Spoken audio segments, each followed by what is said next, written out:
I'm Lily. And I'm Jordan. And we are the Drakes. We have our cats with us today. This is Athena. This is Luna. I know you're not supposed to have favorites, but, look at her. And this is our newest one, Nova. Athena, no. Okay, well, the cats are going crazy. Welcome to Drake Academy.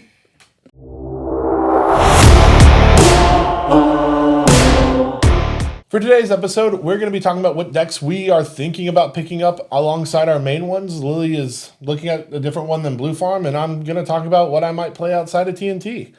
Then we're going to talk about window theory, basically give a deep dive into how to create windows, how to identify those windows, and then once you've identified them, how to take advantage of them. And then lastly, we'll close up like always with some questions from the audience and then look at the meta from the Dallas 10K. Yep. And talk about the shifts that we've seen lately.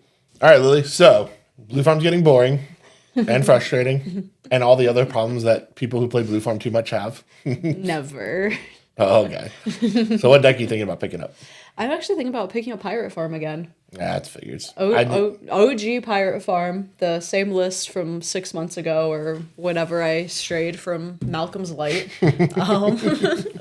I actually just re-sleeved it back up, put it back in paper, and I'm going to start playing it as it was, 6-9 months ago and kind of slowly incorporate in cards that I think should be there. So I think the first thing I'm going to try to find a way to incorporate is Hexing Squelcher. Yeah, and then I'm just going to kind of go from there. See what it needs, see what feels bad, see what feels good. But I've missed Malcolm Vile a lot.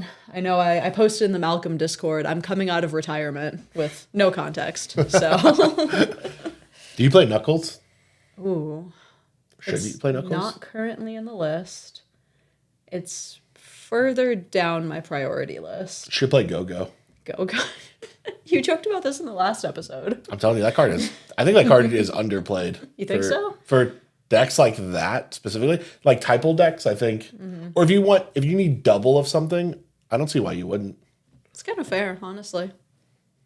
I could see it. Yeah. I also need to find a space for, is it Glamour Grifter? Glamour? Yeah, something like that, right? Yeah, something like that. I think it's a 2-drop blue flash creature, and it's a flash hack effect on a creature body. So it's pretty hot. Another creature combo in Malcolm Vile that just kind of says, deal with me right now, and allows me to win on other people's turns, which that's not the deck's strong suit. I mean, it can, but yeah. Not traditionally something it's trying to do. Right, because Glittenhorn needs you to go to combat, actually attack. You need to make it to your turn. Does Squelcher, you think, give it enough? Does that help it enough? Because, the issue I've always seen with the deck is you're all in on Glinthorn. Mm-hmm. If Glinthorn gets stopped, then... a lot of times they don't even kill Glinthorn. They just kill Malcolm, which I always find kind of funny. So sad. So then it's just you're stuck in this weird spot where you can't play your Malcolm out because it just gets killed. Mm-hmm. But then you're also in the weird spot where you still need to, get it out to win, but then they just keep killing it or kill Glinthorn eventually. Mm-hmm. Especially since Malcolm goes down to basically every piece of interaction under the sun. It really does. It's sad. And if people start running more removal for the green shenanigans, I know Malcolm is going to catch strays. For sure. I'm mentally prepared for it. I know what it's going to be. It's fine. Everything's fine. When you took the experimental dragon list, did you find people were removing Malcolm still? No, actually. I didn't. Yeah. Maybe it's just... it's a threat, but because Rogthras and Kinnan are so ubiquitous in the format right now, it's I'd rather just hold my interaction, deal with them. And a lot of the time with these, especially Rogthras type decks and Kinnan, they're just bounce spells. So if you snap my Malcolm to untap your Cradle, Malcolm still costs 3. I'll take Malcolm back to my hand, Yeah. So I don't know. It's a balancing act with that deck. Mm-hmm. I do think Squelcher moves the needle a little bit and likely takes the place of either Oppo or Vexing Bauble in the list as I currently have it. Okay. I considered maybe dropping a Talisman because I am on Talisman of Dom and Creativity. You don't think you need both? There's an argument you don't need both. We make treasures, There's plenty of artifacts to turn on Mopal and stuff. So, I don't know. Could be one of those. I'm going to play around with it, see how it feels, see how ad nauseing it feels, and see kind of what the mana curve is doing, because that's always kind of been awkward in the deck, and just kind of go from there. See what it needs, see how to refine it. Yeah. I'm excited to see it. Yeah. What about you? Ooh. So I don't know if this is cheating, right? Because, like, it might as well be the same list, but it's not the same list. So it's the Otter Farm I was kind of talking about. I don't know if it was last week or a couple weeks ago, but the Frank Thrass list. I'm actually building it with someone that I'm coaching, and we're working on a build for it to get it to a stable place. Plus, I've got the kind of weird build that Hayward and I were working on that I also want to, like. My idea is to basically get the two together and probably just meld them into one, or take that build, throw Hayward's ideas at it too, and see what, maybe we'll just meld it all into one big monster Frank Thrass list. But building it more of a mid-range shell around the Cradle package. Like, you still do all the Cradle Thrasio shenanigans, but you can. I'm wondering if there's still enough room to throw in like a Necro and a Nas and still be able to do the fast Frank thing as well, and give you the flexibility to play on both kind of axes. I don't know. It'll be experimental. Figure it out. I mean, there's a Razakith in there right now. I don't know if that's sticking around, but, like, maybe, right? I think if you're already trying to land an otter for incidental bird things, Necro is just so good if you have the flash effect. Well, that was kind of the thought, right? Because the entire premise of the deck is we want to get Valley Floodcaller out and take advantage of Frank Thrass. We actually, the way I started the deck list was looking at every otter, rat, frog, and bird and figuring out what's viable for CEDH and then seeing what we could build around. Yeah. So it was like, I think Vren is in the list right now. He's like this weird rat guy that makes more rats. I don't know if we have any frogs. Like, I think Polywog might be in the list. Like, even fair. Just looking at them, there's a couple frogs in there. Not a lot. A few birds that are good. Like, you definitely get, like, Wan Shi Tong and Birds of Paradise. For sure. We also looked at, like, Ledger Shredder. Because that one's fine, too. Because the entire premise of, like, the Frank part of the build, where it's like you're going for the really quick Agatha's Walking Ballista line, means that, like, discarding those kind of cards is not, like, discarding a Ballista is not that bad, or discarding like a Dork isn't that bad, because I'm gonna play the Agathas out anyway. That was also the same idea behind the Razakith. I can discard the Razakith and then reanimate it. It just might be too big of a package for a deck for what the deck's trying to do. But we're playing around with some cool ideas. I think the deck is unexplored, or maybe not unexplored, underexplored, probably better. Yeah. So I'm kind of curious to see what we can do with it. That's fun. That's why I say it's cheating, though, because it does. Yeah, you're just removing a color from Tymna Thrasios. That's totally cheating. It's either that or Kinnan, but who wants to play Kinnan? Cringe. Play something without green. I can't. Play Blue Farm. Green's my color. If I was gonna play something without, send Blue Farm your way. Blue Farm's so boring. If I was going to play something without green right now, what would I even play? Yeah. Like Tivit, maybe? I can see Tivit. You'd go back to Esper. I think Tivit's interesting right now. Marnius, I thought about Marnius too, but Marnius just doesn't interest me as much anymore. I think TNT does everything Marnius does, but slightly better. Well, that's kind of fair. Like, just, you're trying to make infinite mana. I guess some decks aren't anymore. I don't know. I don't know that the token thing is just good enough right now. Yeah. Like, there's not enough good token generators. And there's no Gaia's Cradle. And there's no payoff for them. Like, outside of drawing you a card from Arceus, there's no payoff once they're on the board. Yeah. At least with, like, TNT, I've got the Cradle. I don't know.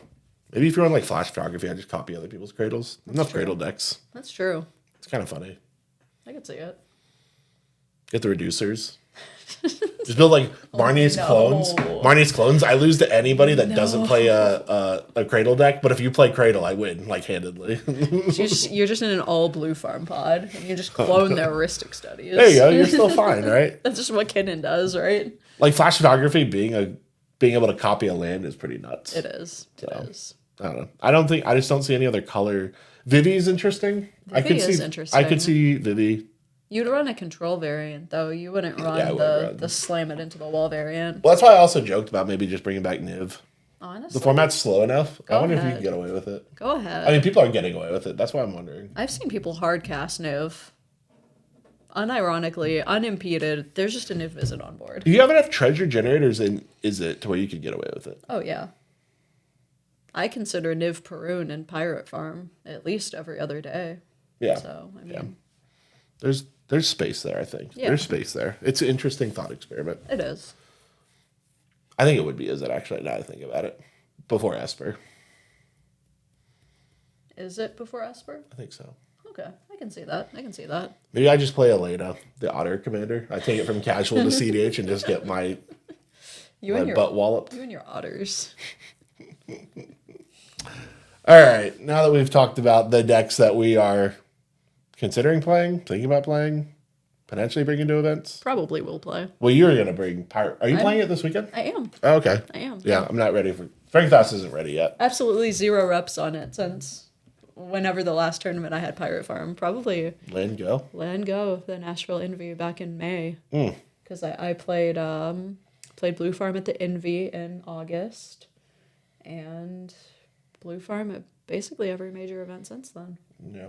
So... Well, I'll be back on Pirate Farm. He'll still be on TNT. Yep. Cringe. Speaking of Land Go, before we get into our basically the bulk of our discussion today, we have word from our sponsors, specifically Land Go. So Lily and I are going to be at the Boyle 2026 here in March. We're going to be doing the team showcase. So we've got 4 players represented from Monolith. We're pretty excited about it. Get to battle out with some other teams, get to be in Louisiana, which, I don't know, have you ever been to Louisiana, Lily? I have been to Louisiana. Oh, okay. Been to New Orleans? We lived in Texas. Well, did We you were go close to to Louisiana. Yeah, but did you actually go to New Orleans? I have only driven through it. I haven't done it. That's what I'm saying. That's what I'm saying. It's different between being there. Because I used to go to New Orleans Six Flags before Hurricane Katrina took it out. Interesting. Actually, I don't know if they ever rebuilt it. I have to look that up after this episode. Because I lived in Mississippi during that time. Yeah. We evacuated for Katrina. Anyway, but yeah, we're excited for it. It'll be awesome. New Orleans is a really cool city. It'll be awesome to explore it. It's a good time of the year to be doing it as well. Luane runs really great events, so we're excited for this one, and I think it's gonna be a lot of fun. Also, we're gonna be at the Kraken's Cup in the Outer Banks, North Carolina, specifically Nag's Head. Lily and I will be here along with our teammate Corwin. So we'll have a good Monolith showing. And yeah, we're excited for this one. Like I've said it a lot, North Carolina doesn't get a lot of big events. So anytime we have anyone putting together something massive like a 20K, it's pretty awesome. It's pretty awesome. I would love to see more big events come to North Carolina. Because we get a few, like Gathering Place runs some events. And we get some local stuff. We get some stuff out in Wilmington. But like, if you want anything more than like a 60-person event, that just doesn't happen out here. Yeah. Gathering Place will consistently get up to gold events. Well, it depends, right? Some events get to gold, some don't. Most of them do. Some don't. All right. So now that is out of the way, we are going to talk about window theory today. Like I said at the beginning, the idea here is to help the audience identify the windows, create your windows. Actually, reverse that. We're going to create windows first, identify those windows, because there's no point in then creating them if you can't identify them. And then how to actually take advantage of them. So start the conversation by actually explaining what window theory is. We've talked about it a few times on this channel, but if you've missed it, we want to have a good kind of explainer here. All right, so window of theory is very simple. It actually is kind of shorthand for window of opportunity. And window of opportunity really just means an action that it's a period of time during which an action be taken that will achieve the desired outcome. The idea, I guess, stems from a couple different places. I think mostly in market opportunities, where you see it kind of a lot in like stock option trading and stuff like that, where there's very specific times to buy and specific times to sell. There's a couple other places where it pops up in medicine specifically as well. But the idea is very simple. The premise is simple, that we are trying to seize our opportunity, right? When we have the opportunity to win, we want to be able to seize it. There is a kind of deterministic time window, or undeterministic, depending on the game. Heuristic studies makes it undeterministic, right? But generally, there's a very specific time frame in which you can jam your win. That is your window of opportunity. And any time outside of that time frame is you do not want to be jamming, right? That's not your window of time. So there's kind of this idea of like, hey, if you're on this side of it, you don't want to be there because you're too early. And then if you're on this side of it, you're way too late. And it's not even to say that your window of opportunity only exists for like that specific period of time in a game. You might have multiple opportunities come up throughout a game. And so the trick here is, how do I create those opportunities? And once I've created them, how do I identify them? And then once I've identified them, how do I actually take advantage? And we're going to cover that. So starting with how to create them. And there's a couple of different ways. The first way, and the way I like to do it, and this is just simple, right, is forcing other people to use their interaction first. And the idea behind that is politicking pretty hard. So you want to be in a position where you are basically getting to dictate how interaction is being used. And it's hard to do that because some players, especially the better the player, are going to be a little bit more resistant to using the interaction. But if you can it's not even over assess. If you can politic it in a way in which you can get people to be like, hey, I think this person's a threat. I think we should go ahead and remove X piece, right? Whatever it is, right? If it's a creature, especially, it's like for TNT, right? I love to see bounce spells and kill spells come out of hands. Like, there's not a lot of on the stack interaction for creatures. You get Force of Will, you get a Pact. Maybe they run Flare of Denial. Probably not. Every once in a blue moon, a Mindbreak Traps actually can be used. Yeah. But, like, if I just start my turn with, like, a Grand Abolisher, there's, 3 pieces most people can cast at that point? Yeah. That are CEDH played. So for the most part, we kind of you just get away with creature combos. That's why creature combos are so effective.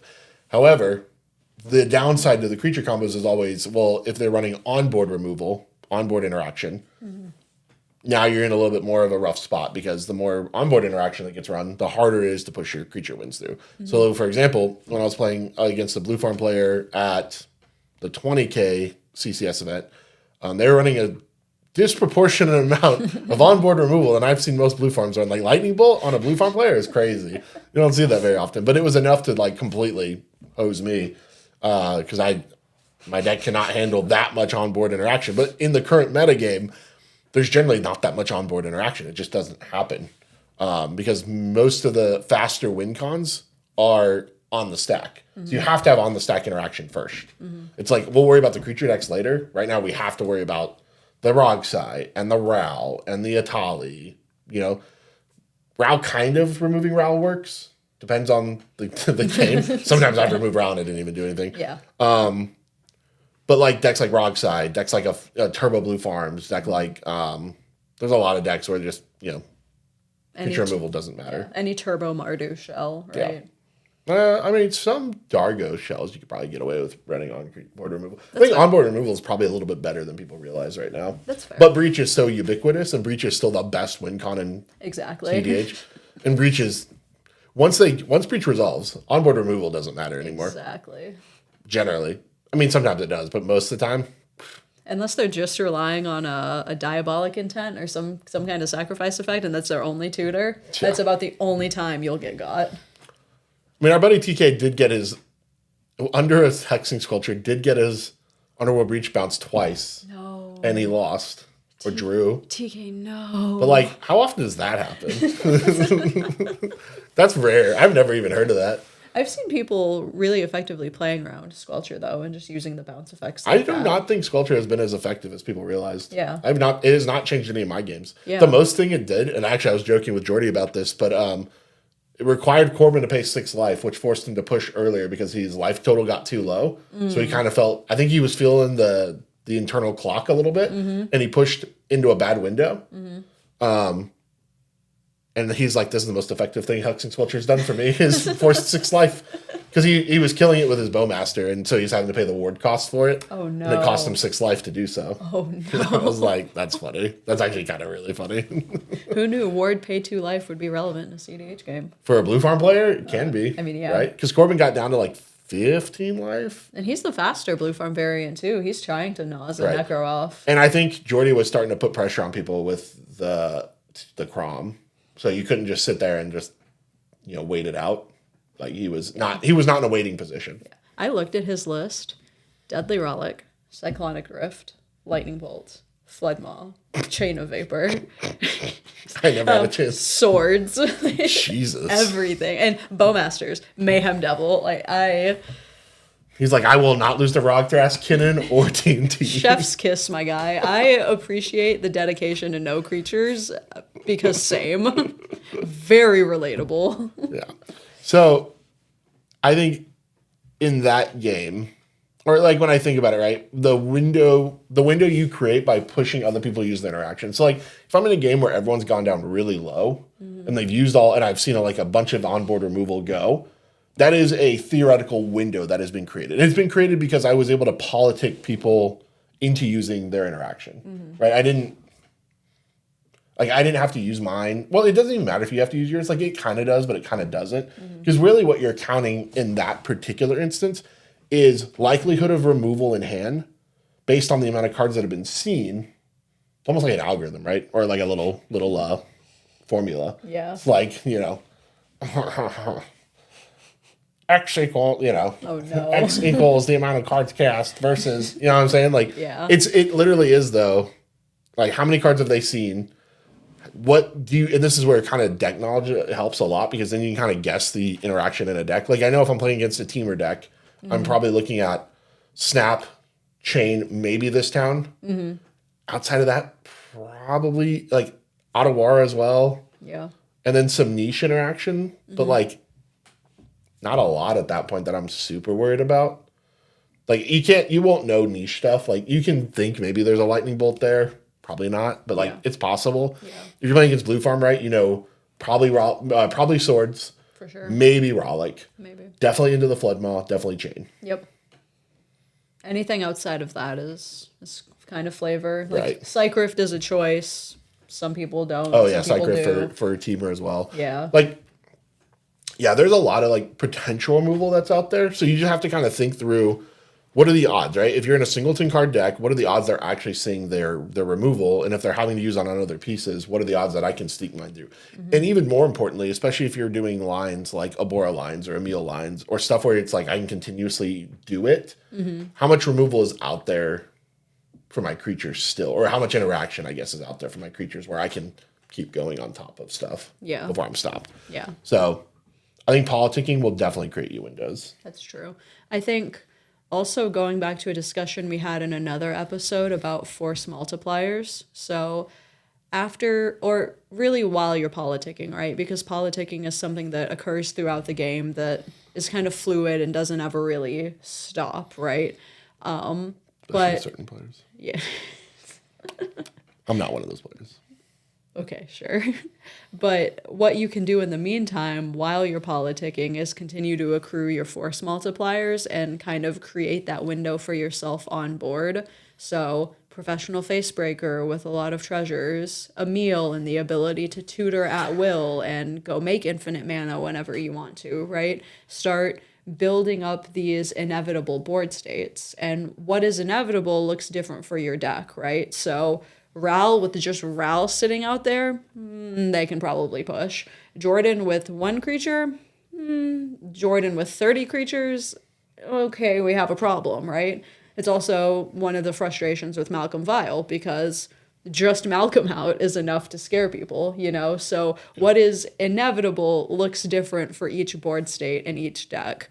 But the point is trying to get to that place of inevitability, use those force multipliers while politicking other individuals. And oftentimes it's not even a conversation of, hey, you should use this here. It's, hey, what do we have? And just gathering as much information before you push, right? It may be the case where, and I've said this before, something scary comes down and you just ask people, hey, what do we have to deal with this? And if somebody's necro resolves and, let's say they whiff and that goes uncountered, your breach on blue farm's also likely going to resolve unless, the necro player hit the counter spells or didn't immediately die to their own shenanigans, right? But for the most part, your breach is probably going to go unimpeded. Same shenanigans I did on Malcolm all the time. A Seedborn or something scary would come down. Hey, do we have something for this? No? Cool. Glinthorn. Same in Jordan's deck, right? Oh, no more creature interaction out? Cool. Devoted Druid Swift? Perfect. Mm-hmm. So those board states look different, and creating windows looks different for every deck, but it's a combination of politicking and accruing your own resources in the early to mid game. Yeah.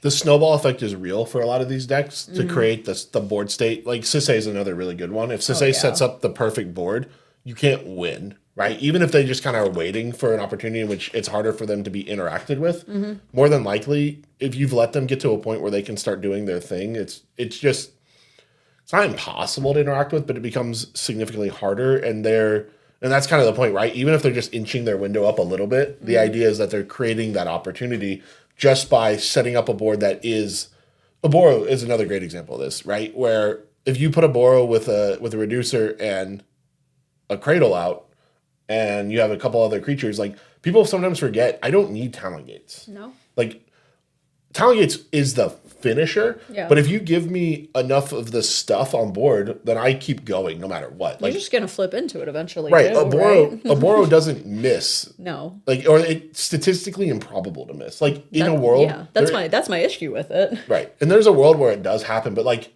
I've won games because people didn't realize like I was already infinite or pseudo infinite, and I just started doing the thing, and then people were like, oh wait, we just lose, and I was like, oh yeah, did you guys not realize this? And I've caught people less and less nowadays, right? But like, Good. a lot of decks are like that, where like they build up these weird board states, especially if it's a deck you haven't seen before. Things like Yawgmoth, things like Tim Nadargo can do this. I still see Magda gotchaing people a lot, you know? That's surprising to me. They'll Theirs get, is very heads up. they'll get up to 10 treasures and they'll just sit on those Magda activations. True. And they'll just wait for their opportunity. They'll say, hey, maybe I'll get something to help. I'm just going to sit on these. And before you know it, they're winning. Or there's something to help his God Pharaoh statue and you don't win. Even if they don't win, you're not winning. Magda's really good at that. Just kind of sit there and wait game like Sisay is. Yeah, and yeah, a lot of these decks any deck where you have to put together a lot of moving pieces, then each piece doesn't look all that valuable. Like that's what Rogdrass was doing early too. Now everyone knows, but like in the early days of Rogdrass, you were putting together all these pieces that were like janky creature number 1, dinky creature number 2, you know, dinky enchantment this. It was just like a lot of like little stuff that didn't really seem like it functionally mattered all that much. Yep. And then it would create this monster machine. Like one of our buddies gets accused of building a Rube Goldberg machine every time he plays. And a lot of these decks kind of operate in that realm of like, I just need all these weird pieces that you don't see how it all comes together. But I know that if I get to a board state where all these disparate pieces meld together to create, you know, an unstoppable engine, and then I created my window there because you didn't know what was happening. That's where like the brewer's advantage comes in. But you also, one point you made too is like the Swift Recon card on my Devoted Druid. That actually leads me into another way you can create your own windows of opportunity. Flash effects. Flash effects give you insane flexibility on pretty much every part of the game, because even just not having to be the one that pushes, right? If I get to kind of dictate when I want to go for it, that means my window, Flash effects let you wait for your window more accurately. Because sometimes other decks, you have to kind of brute force a window where it's like, I'm just going to jam into what I don't even think is a window, but I'm hoping I break right through because, you know, I have a Rhystic Study up and maybe I'll be able to win through a Rhystic Battle. Like, you know, my odds are low, but if I don't think I'm seeing another turn, there's no reason not to push. Yeah. And at least, you know, even if I fail, maybe we get to a draw state, which is what a lot of people, you know, try to do. But flash effects kind of turn that on its head, where now I don't have to ever brute force my way through a window. I just kind of chill and then pick my opportunity, right? If someone taps out incorrectly, I push. Yep. If someone guns for a win on their turn, all this interaction gets used on them and there's nothing left, and then I go, oh, okay, cool, now I go. Right? Like everyone's tapped out, there's no more mana left. Like I've got my window to win. Yeah. Which is why I'm such a big proponent of flash effects and why I run. So that's your specialty. Like it's your primary way of winning. It's why I run High Fae. It's why I think Cord is like one of the most busted cards in all of CEDH. It's why I think like E-Zone is and Crop Rot are really strong, because Crop Rotting into E-Zone is just wildly good. Swift, of course, being another win that's just really nice and easy to pull off on your Devoted Druid. Yep. The Shifting Woodlands being another one where it's just like I can win at any point. You know, whenever I want to shift, like I can also Crop Rot into shift and win. That's spicy. I'll give you that one. Yeah. That one's like, there's a lot of like really cool flash wins that aren't necessarily like, they don't say flash on them, but they are instant speed wins. Yeah. And the more of those you have in your deck, the more flexible your deck ends up being, right? Like Valley Floodcaller is a busted card that everyone knows how busted Valley Floodcaller is at this point. Yeah. But I think like if you have weird instant speed wins that people just don't see, right? Like we talked about Sisay having win at instant speed with their activations, Magda having win at instant speed with its activations. You know, other decks that can like piece together their machine, and then if you don't realize the machine goes, you're just like, oh yeah, now the machine's going and it can't be stopped. Yep. Right? And so flash effects, I think, more than almost anything else, well, that's not true. I think other card selection can come into play, but I think flash effects create windows probably at least on par with your politicking skills, because politicking does create a lot of windows. And that is, I think that is huge for a lot of players. Like I think especially when you're newer getting into the format, you don't realize how powerful flash effects are. Like you'll see players win on instant speed and you'll be like, oh yeah, that's cool. I don't know that it necessarily always catches on like how powerful the flash wins are though. That's true. Like being able to really dictate the terms on which you decide to win, I think is huge in a game like this, in a 4-player game. Yeah, that's true. I think another way to create a window is, depending on your deck, is just to be earlier than all of those shenanigans, right? So for the Rog size, the Rows, Atali, various Mardu shells, various Rakdos shells, what have you, it's simply be faster than them. Yeah. You create your window simply by existing in turn 1 and turn 2, because the TNTs, the Rog Thrasses, hopefully they don't have Cradle, hopefully they're not untapping. Even if they do, hopefully they don't have the creature base, right? You have less interaction to contend with in the early game. You're really just worried about free or maybe one to two pieces that require mana, because typically people's mana generation isn't built up, and you just kind of create the window by simply existing in the early game, right? Rogsai, Ral in the early game is terrifying, and the good players will politic and say, hey, do we have something for this? Silence effects are really good against these decks. Hey, what are we doing about this? But like Jordan said before, if all the table mulligans low and the Rogsai player or the Atali player keeps first 7, it's not guaranteed, but for the most part, GGs go next. Well, I mean, right? that's the whole point of Turbo, right? Is you're taking advantage of two things. Yeah. Well, I guess it's 3, but kind of 2 of them are together, right? It's player inexperience mixed with greedy play, right? If players are not going to talk and be responsible at the table, then Turbo gets handed a free win. The other side of that is you're also taking advantage of bad mulligans. So like players who, and again, that kind of falls back in the inexperience, right? Either you kept a bad hand just in general, like it wasn't even a hand you'd keep in a mid-range pod, let alone a turbo pod, but also, and it's something we see, right? I want to talk on this for a minute because one of the things I get asked on all the time when I'm coaching is mulligans. I think it's like the number one thing we go over is we're sitting there mulliganing with people. I've actually switched over from mulliganing on Moxfield, and I now mulligan exclusively on Eldrazi.dev just because you have the seat order tracker plus the decks you're playing against, so it actually makes the conversations more robust when I'm coaching. I coach exclusively with that tool now because now we can talk through, okay, here's a turbo deck, here's the seat you're in, like here's how I would play it out, right? Knowing that I'm against a turbo deck in seat 2 and let's say a control deck in seat 1, right? Like you can, it helps drive the conversations rather than just a nebulous like, yeah, this is a good hand, yeah, this is a decent hand, yeah, this is a bad hand. I think it actually helps give people a more clear picture on what a keepable hand looks like for the situation you're in, because I think that's very different. So turbo decks are taking advantage of those factors: inexperience, bad mulligans, greedy playing. Because in my opinion, and I might be wrong in this, but based on my tournament experience, I don't think turbo should ever win a game, ever.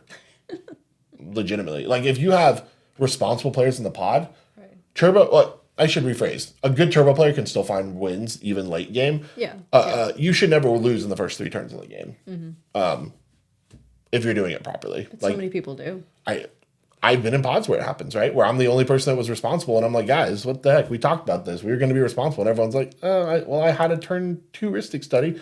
Buddy, you had to see turn 2 for that to matter. I told y'all we weren't going to see turn 2. That's the thing. A lot of the times the other players create the window for the turbo player. They'll push something scary first. They'll tap out. They'll do something that has nothing to do with their mulligan decisions, right? It's not... Kind of does. I mean, it does, but it's not...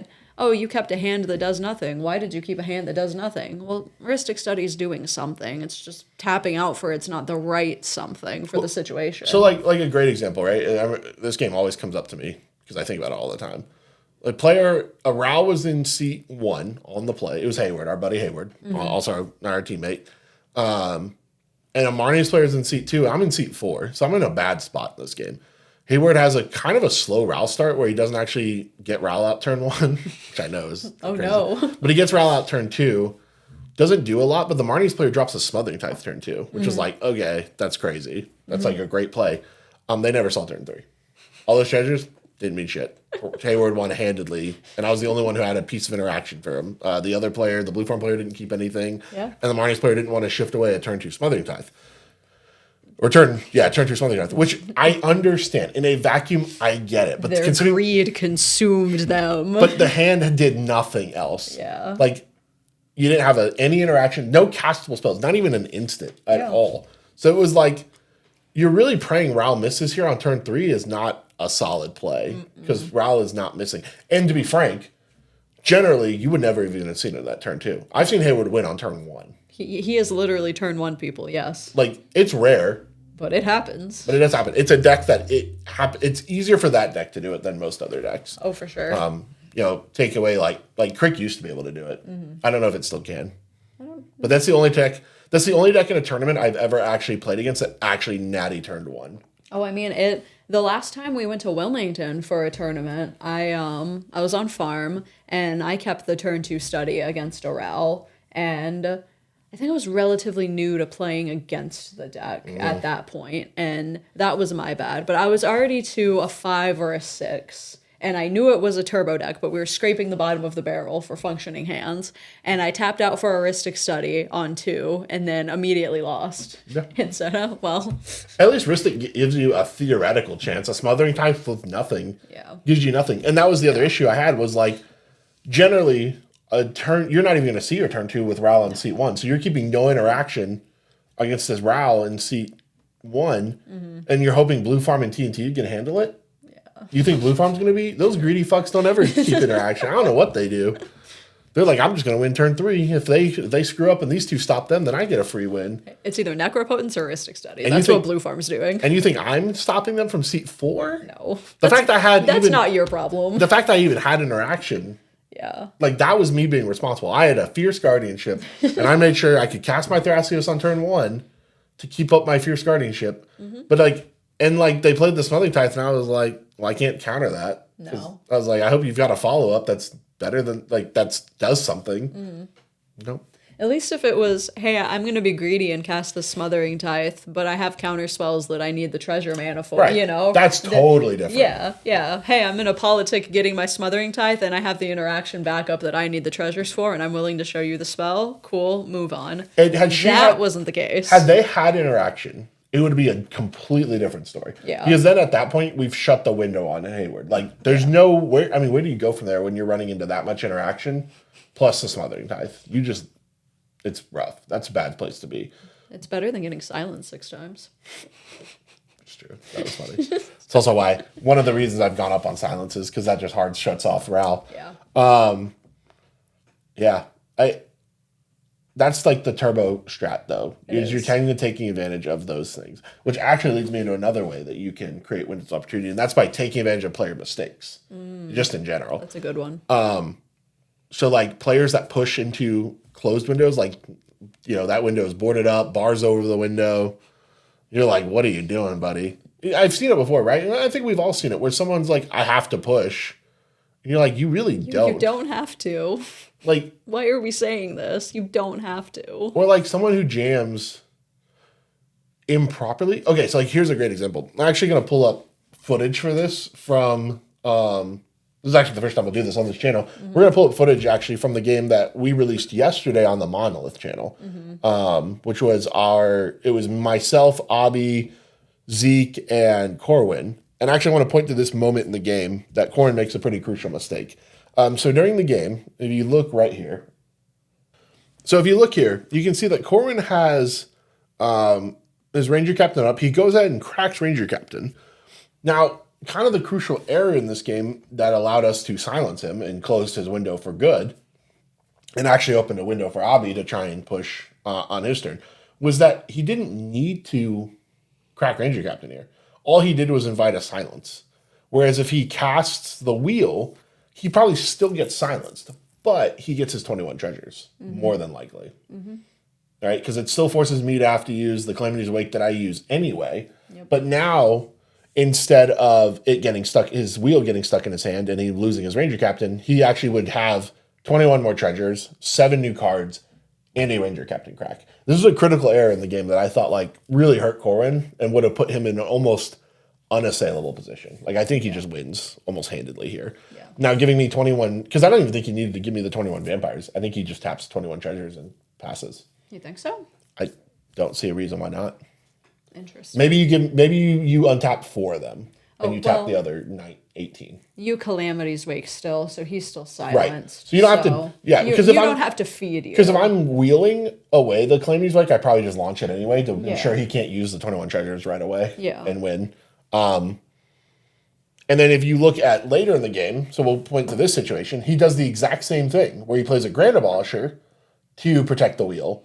But I think he had enough interaction both times to probably just play out the wheel. Because Abi had, in this case, especially the Grand Abolisher, I think was worse. Because I even think I make a comment right before he casts it about how everyone's hands are known and no one has any interaction. Whereas Corwin was sitting on a secret deflecting SWAT that I didn't know about. And is going to catch me later in the game. You'll actually see that. He catches me late in the game with it because he never ends up using it. But like he had enough interaction to do basically the same thing here. You don't even bother. I don't even bother with the GA. Screw the GA. I don't care. Because at that point I'm making so much mana. Who cares? Yeah. Right? Like I will find wins. Even if they're countered, I'll just keep finding more wins. I'm 7 new cards and wins. Yeah. And so like this is the point where these are kind of the points I make where it shows you like these errors that exist in games can open and close your windows. So like when Corwin makes a mistake in that moment, Abi goes to his turn and he immediately is able to push his own win. That ultimately still gets stopped, I think, because Corwin ended up having interaction. But he did open up a window there that he otherwise would have kept closed by getting to hold the Ranger Captain up. Right? The Ranger Captain effectively says, no one can push a creature, at least a non-creature win, which is a little sus against 2 TNTs and a Rock Thrash. But it definitely makes it something we have to play around, right? Whether even if I'm going for like a different types of wins, I also think it creates a different circumstance for Abi. Maybe doesn't launch the Oppo there and just kind of sits on it. I don't know. That part gets interesting, but I think player errors that exist in the games create opportunities either because people misuse their interaction, kind of like what we've talked about before, like me misusing my Force of Will against Sterling created a window for him in the top 16 at the Invitational where he's able to now push a win because now he's got interaction to back up his thing. Had he had 2 pieces, right? Had we had the Force of Will and I cannot remember the dude sitting next to me, his name now off the top of my head. But had we both had our interaction still, he ended up having to use his Fierce. I obviously had already used my Force of Will. Then we're both sitting pretty coming out of his turn, right? He's going to get a ton of treasures. I'm probably going to get a push or win attempt on my turn. I don't know if I get there, but like I'm going to have a really good push otherwise. And I think I created the window by making the error. And we see it all the time in our games, right? Where players will make errors that you're like, oh, okay, well, I guess I just win. I had a game in the Critical League where player jumped me in priority and Fierce something, and I was sitting on 2 pieces of interaction that I was up in priority, so I was just going to do it. Yeah. I was like, oh, sick. And then went to my turn and just dropped in a Boro. And I had like everything on board. And then everyone was like, oh, who's got interaction? And I was like, I do.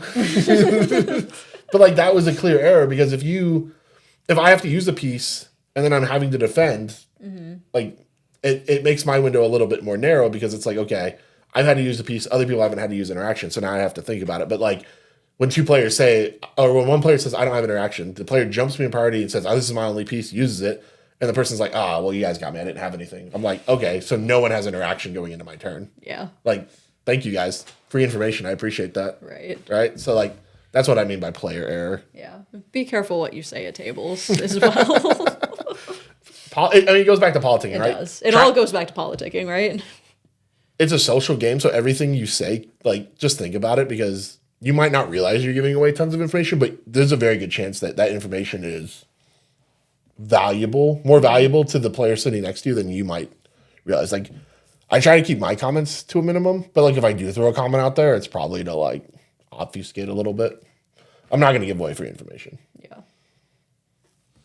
At least I try not to. Sometimes sometimes I overthink it and I'm like, yeah. And I'm like, I probably shouldn't have said that. Actually, going back to that game we just showed you guys, Corwin reveals the wheel to us. I don't think I ever talk about the wheel. I was going to say that. Yeah. I think he revealed the wheel way too soon. Oh, 100%. He was, and that was because I was spectating that game, right? And I think he was way too quick on that Ranger Captain crack to just say, hey, it's non-deterministic, hey, it's a wheel, right? Oh, yeah. Because now everybody's looking at their hands, everybody's looking at their resources and saying, well, maybe I don't want to lose this, maybe I do, maybe I don't want to wheel. He is going to get 21 treasures. Holy crap, he has a smothering type, right? And then throughout that whole game, you all now have to play with the wheel in the back of your head and kind of dance around how you're going to work with that. Whereas if he just kept that to himself to begin with and said, oh, Calamity's Wake, you got me. Cool, we'll move on. And then tries to push the wheel again, right? Without you guys knowing about it, then he maybe has a better chance. I mean, there's still a lot of interaction out there, so I'm not... Well, you can almost politic it differently, right? You can say, look, so you got to stop freaking out about my win attempt push or what it's in my hand. Oh, how about I just wheel? Mm-hmm. Like, it's still scary, but, like, we can't use our interaction on a wheel if we think you have a breach behind it, right? Because then I'm not wasting my... Like, say we only had one piece of interaction as a table. Yeah. If I think you're breaching after or before the wheel, or, like, if I counter the wheel and you've got a breach behind it, yeah. But you saying, oh, the breach or the wheel is my attempt, it goes, okay, well, then we counter the wheel. Exactly. Yeah, it creates an entirely different politicking scenario that he can play from. Because he's like, okay, well, if I can't do the other thing, how about a wheel? Yeah. But, like, or like, if you guys are so worried about what's in my hand, how about we just wheel it away and we don't have to worry about it anymore.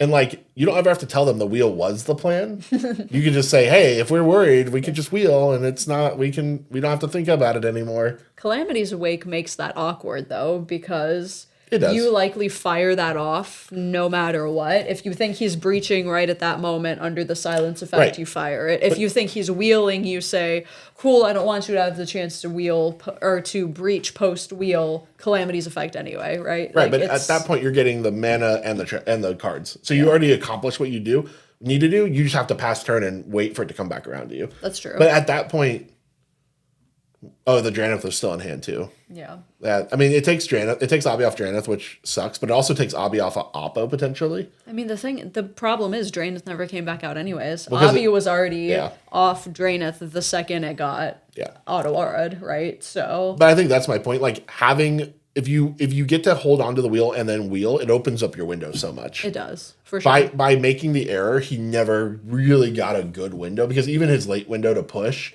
wasn't a real window. He had to bail out to basically stop me from winning. Yeah. And then we had to create a weird deal that just ended up in a draw because it got scuffed at the end. And I'd rather get Calamity's Wake out of your hand on a maybe off of a wheel than with 100%. My breach on the stack. 100%. Get that shit out of here. Like, if you're going to nuke my graveyard, do it early so I have time to rebuild it. Exactly. Yeah.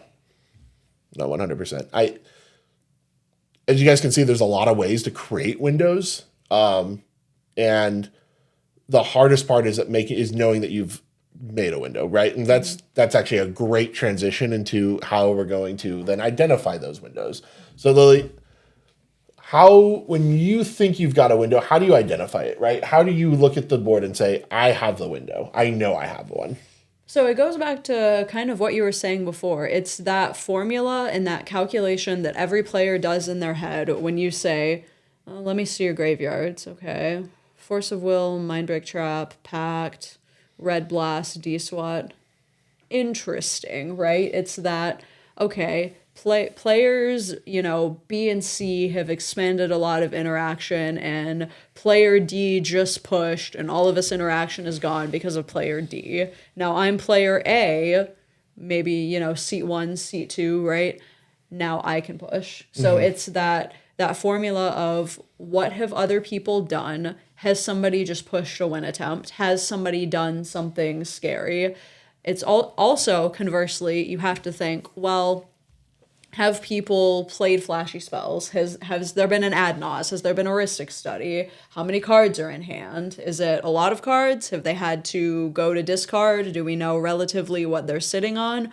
Or is it a necro where there's a lot of cards all at once and they get to pick and choose what they keep, right? So it's that formula of relative resources that players have available and also how late in the game is it? Because as the games go on longer and people are forced to interact with stuff and we get into these 30 spell stack battles that, everybody loves to post on Twitter about, right?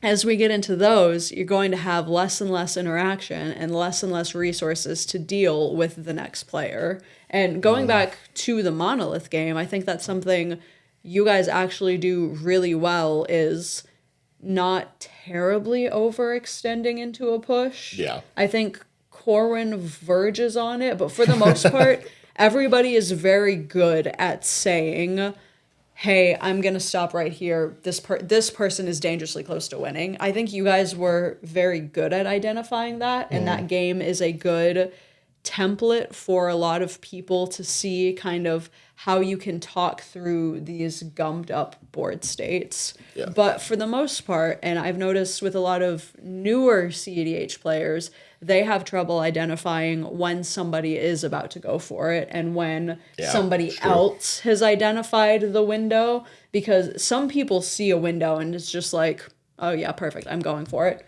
No second chances, no hesitations.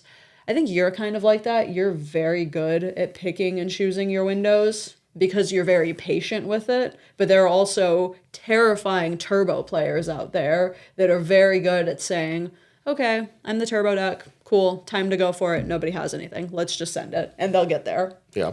Right. I saw a game at, I believe it was CCS, with a Rogsai player who won on a crazy line on the stack because we were fighting Ral, and in fighting Ral, he identified, okay, it's time to go. I'm going to flash this win on top. I'm going to flash this meme bet on top. Oh, I was on Kinnan.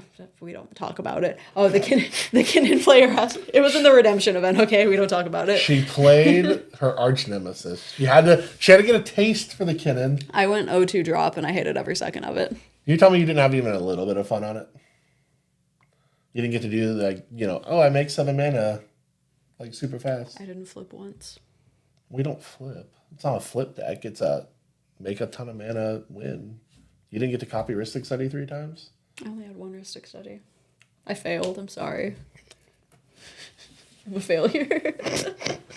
But yeah, the Kinnan players tapped out for their heuristic study. They were fighting Ral. They used a lot on Ral. Cool, I'm going to send it, And some people are really good at just snap identifying those windows. Should have commandeered it. And if I had, the commandeer came after he dropped the D-grid. Oh. It was I think, second spell I drew after D-grid. Ouch. It hurt. It really hurt. Wait, when did the meme bet? So wait, meme bet resolved and then D-grid came out? Mm-hmm. Ouch. Yeah, it was a time. It was a crazy line that I'm not going to explain all of the spells that got us there, but the point is we got to a meme bet and then we got to a D-grid. It was a time.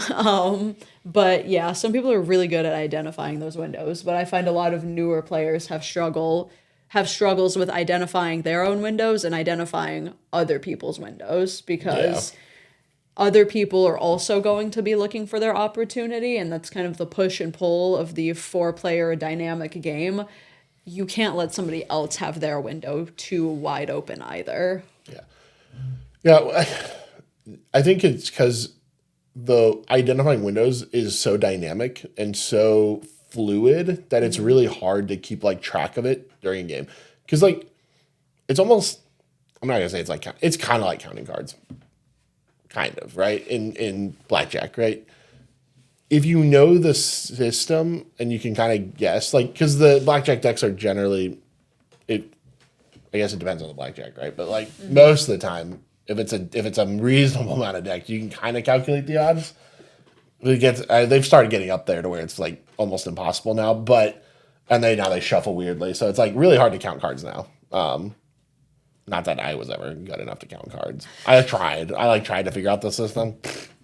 There's a reason that it was a Harvard people figured it out. Not that smart. But CEDH is similar in the fact that it's like you're almost kind of counting the amount of interaction that comes out of a deck. Oh yeah. Right. So you are looking at that and you're going, oh hey, and I think a lot of players need to really think more about the politicking aspect of it. So like if you watch that Monolith game, it's a great example. Like Zeke yaps like a motherfucker in that game. Oh yeah. He's I'm just making fun of you, Zeke. I love you. But I mean, we were all yapping pretty hard because we want to make sure that your point is getting across in terms of like you're identifying where other people are at in the game, and you want to make sure that like the rest of the table is tracking that as well. So like when you pick up on like these little politicking things or like little things people say. So like in that game, right, Corwin giving up the Wheel of Fortune, but like one of the mistakes I think I made, right, because I even mentioned it earlier. I say like, don't we already know what's in everyone's hands? And had Corwin thought about that for a moment, he doesn't even bother playing out a Grand Abolisher. He just pushes and Abi probably cracks Ranger Captain on him still with his convoluted Ranger Captain crack, but like Corwin still gets what he wants. And so like me making that statement didn't burn me in that moment, but like that's something that if I'm at a table listening to that, I hear it and I go, wait, do I know everyone's hand? And I'm thinking through it, right? And I'm like, okay, yes, maybe-ish. How many cards there? 3? Okay, now when I'm identifying my window, now I know, okay, nothing, 3 cards. Okay, what interaction is in your graveyard? Okay, cool. Do I know any of the cards in hand? He knew one of them, right? He knew the Draenith, I think. So then it's, okay, 2 cards. So I have to be at most 2 pieces of interaction. Likelihood that there's 2 pieces, right? That's where the how many cards has he seen versus interaction that's been used.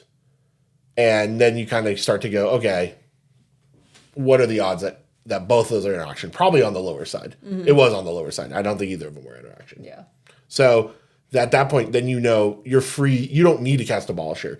I guess like the idea is you cast Abolisher and then hope that, because if you're going to wheel people, you hope that, you know, they're not going to hit interaction or like your Abolisher is safe at that point. I don't think I care. I'd rather just get that wheel off, get the Abolisher, or not even get the Abolisher, get the 21 treasures and go from there. I don't care about anything at that point. Right? Because if he's got the tool, he's going to use it anyway, like bouncing your Smothering Tithe or something like that. Yeah. So I don't care anyway. I'm just going to send it and use my deflecting spot should be enough in that situation. So I think like when you're identifying windows, and we'll talk about this part later, but you know,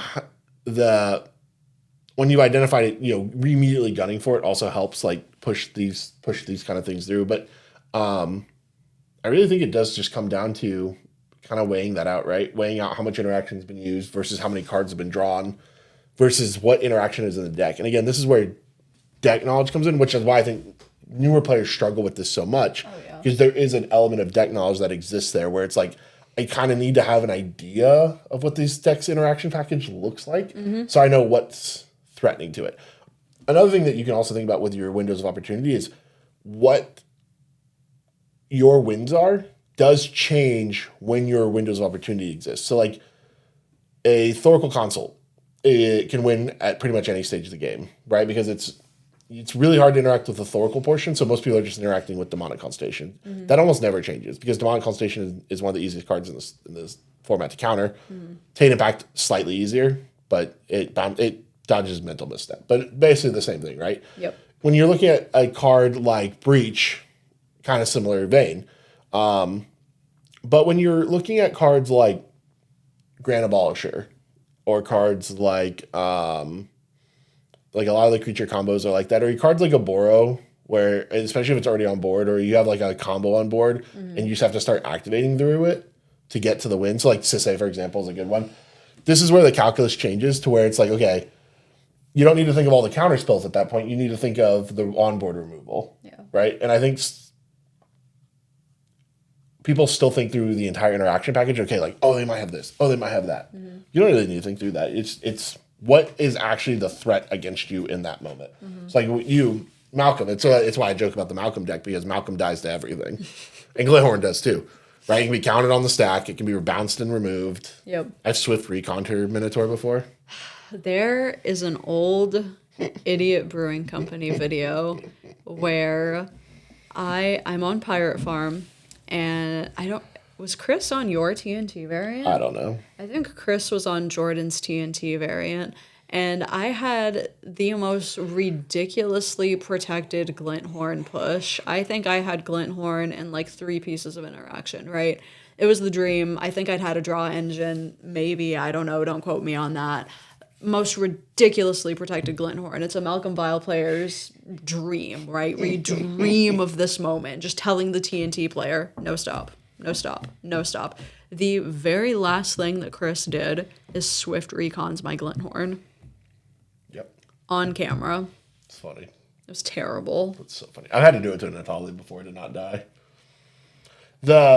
So in that case, right, this is one of those situations where when you're identifying your window, right, or like you feel like you've created a window, you've created this unassailable board state with all this interaction, right? Mm-hmm. So now to identify it, to kind of convert that over, now I think politicking has to come into effect here. And this is where I think politicking is most effective. When you see like prolific politickers, this is honestly where they're getting most people. Kind of like you'll hear like people saying, oh, you mind slave them. Mm-hmm. That's partly it, right? You're getting them to like counter everything for you, but that's because you're trying to, again, go back to that first point of create the window for yourself by mind slaving someone else to use all their interaction. Mm-hmm. The second kind of part of that is getting that person to then tell you everything that they're doing, right? Because then that takes one person out of the equation that you don't have to think about when you're doing this. Or like, oh, I've gotten them to use all their interaction. Like maybe they won't tell you what's in their hand, but if you're like, oh, I got them to use all their interaction, so now I don't have to think about this anymore. Yeah.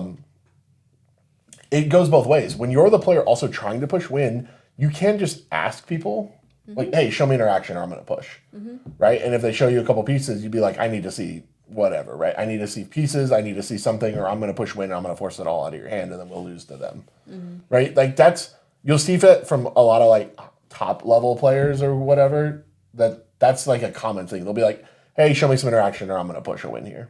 And you're like, well. And that's a double-edged sword because I've found a lot of the times that can just come back to bite people, because everybody's response to that is varied. Mm-hmm. You hope that people are amenable and say, yeah, don't do the scary thing. These are the pieces, don't do the scary thing. But a lot of people just say, just look you straight in the eye and say, do what you're going to do. And, I think that's the best way to handle it. I agree. But there are times when you can't. Because if you're staring down a built-up turbo board, somebody ready to just pop off the second you let go of that interaction, do what you're going to do loses you the game. Especially in like top 16 pods where drawing isn't an option. Yeah. So you're in this weird spot of like, I need to hold interaction, but I also might need to use it. Mm-hmm. So now I'm kind of forced to give up information to save my interaction. Because I do truly believe, and I say this a lot, the best counterspell is the spell I don't have to cast. Mm-hmm. Right? If I can talk you out of doing your thing so that I can save that counterspell for somebody else. Because there's always a player who's going to shove into a bad window. It happens every game. Yeah.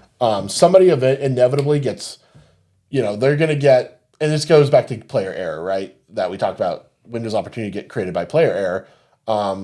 A great example, and I love Corbin, but this is a great example from the 20K. Corbin made an error pushing when he did, right? He did not have the interaction to back up everything he was doing. I think I thought it was clear that Jordy was sitting on a lot of interaction and was going to nuke him into the ground if he tried. Mm-hmm. And he was in kind of the more commanding position. But Corbin's life total was getting low, and I think that's what happened. I honestly believe, like, if you ask Corbin, he probably would tell you, my life total was getting low. I didn't really see, like, what sitting around another rotation would do for me, so I'm going to jam here. Because otherwise, I'm going to be forced to jam at some point in the next few turns. It's like playing poker, right, where your chips are getting low, and eventually the big blind comes around, and it's like, well, here's my last two. I hope my hand's good. Mm-hmm. Where it's like you're better at picking a better, I guess, window. Like, I don't think his window was necessarily slammed shut, but it was close. Yeah.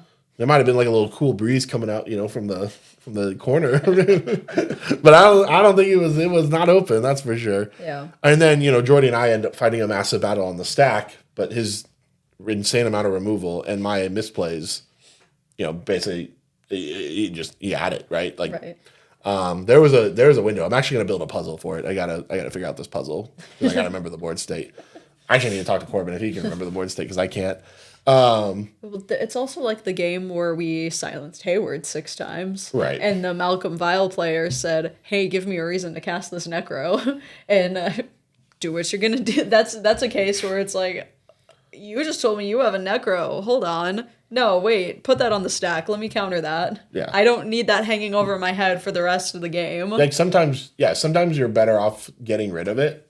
Especially in a game like that where there was no reason to like let the Malcolm Vile player hang out with us. No, yeah. Because it became a race between you and I. Hayward was silenced to death. Malcolm Vile went down to like mold to oblivion, and then found Necro and was like, "I'll Necro," and we're like, "Yeah, play it." It's countered, and it's like, "Okay, now you do nothing the rest of the game." And then they top decked a fish by turn 3 or turn 4. That fish came way late. Yeah, you know. Yeah, way too late to really matter in that game. Yeah. And then it just became a battle on the stack between Lily and I that I was able to take it. But like that's kind of going back to the Corbin thing, right? Like when players make these pushes, and this is where you have to kind of be ready.